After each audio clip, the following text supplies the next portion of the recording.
Ir čia kultūriškai, man atrodo, labai žavus momentas. Kiek skaičiau ir nuotraukų, kiek žiūriu, ten moterų valtyse yra. Nebūtinai, kad jos ten žvejyboje, bet skalbimas koks nors, ten prekių plukdymas.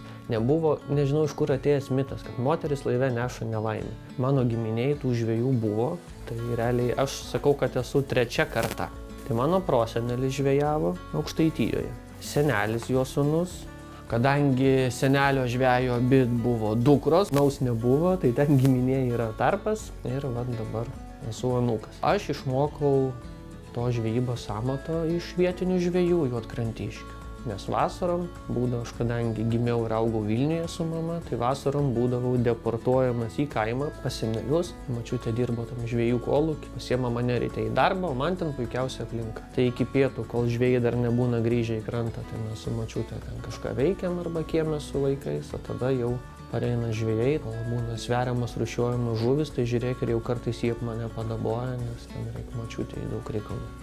Tai va tokio žvejų bendruomenėje aš augau ir visą tą patirtį to nesuvokdamas greičiausiai ir sukaupiau. Ką dabar galiu pritaikyti ir toliau plėstos žinias.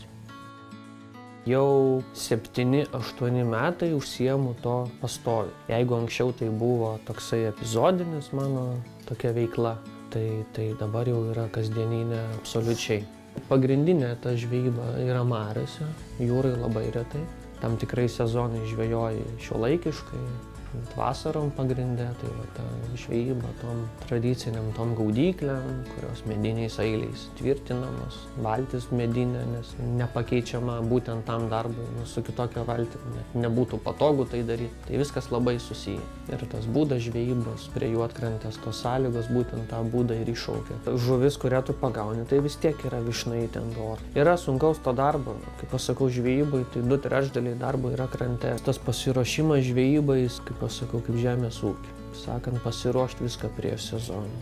Tai va dabar toks laikas, kai tas marias rečiau plauki, nes dažnai vėjuota, tai va siuviesi, tai tinklus, tai gaudyklė, priklausomai ko tau reikia.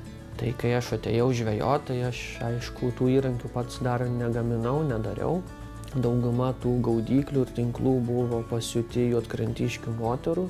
Tai aš išmokau šiek tiek tuos įrankius tvarkyti, siūt, ten tokias nedidelės skylės iš žvejų, juos žiūrėdamas, ten kokį kartais patarimą gaudamas. O to kitą sykį, kadangi aš jaunas dirbu lėčiau, tai ne visą laiką gaudavau pasireikšti prie vyresnių žvejų, tai žinot, ai daug, aš čia greičiau užsiūsiu čia. Tai būdavo kitą sykį lieki vienas ten po pietų, pasipraktikuoji, kai nieks nemaišo, žiūri, gaunas, nesigauna. O lūžis įvyko, kai aš gavau brėžinius. Iš vienos žvejienės, jos vyras jau miręs ir jis turėjo tų brėžinių. Ir jinai sako kažkada, tu siuvi? Nu, kaip sakau. Ar nori brėžinių, ten kažkokių vyro likę ten, žodžiu, popieriai. Tai kainavo daug laiko ir pastangų, bet išmokau, o po to jau kai išmoksti, tai jau gali ten pats galvot, kaip ką nori. Visas žinių perdavimas, tos ir miesto šventėse kviečia papasakot, arba ten kartais į prieplauką žmonės, kaip ekskursija, ten papasakoja. Interaktyvus dalykas, jisai galim muziejų žiūrėti nuotraukas ir ten vitrinas, bet galima paimti tą tinklam, siūti tą megztukę, duoti žmogui į rankas. Atrodo, ta medinė mano valtis, ten žvinuota, gleivėta, jam didesnis įspūdis negu su prabangiu kateriu, ten greitai praplauktas šalia vanduo. Matyt, yra tame įkrauta į tą visą reiškinį tiek energijos ir gerų minčių, kad kažkaip žmonėm patinka. Tarkim, kai paauglystėje jau mane išleisdavo žvejot su meškere, su valtimi marias vieną. Tai man būdavo, aš nuo kranto ir nebežvejodavau, kaip žinot, kaip mažas vaikas. Man nuotykis, man reikia anksti ryte atsikelti tamsoj, susidėti inkarus, ten irkluoti kažkur, pažiūrėti, kur srovė, ar ten žvejosiu, ar ten. Aš galiu nepagauti žuvies, bet man visas procesas, visas nuotykis, buvimas ant vandens, grįžimas, tai taip pat ir šiandien.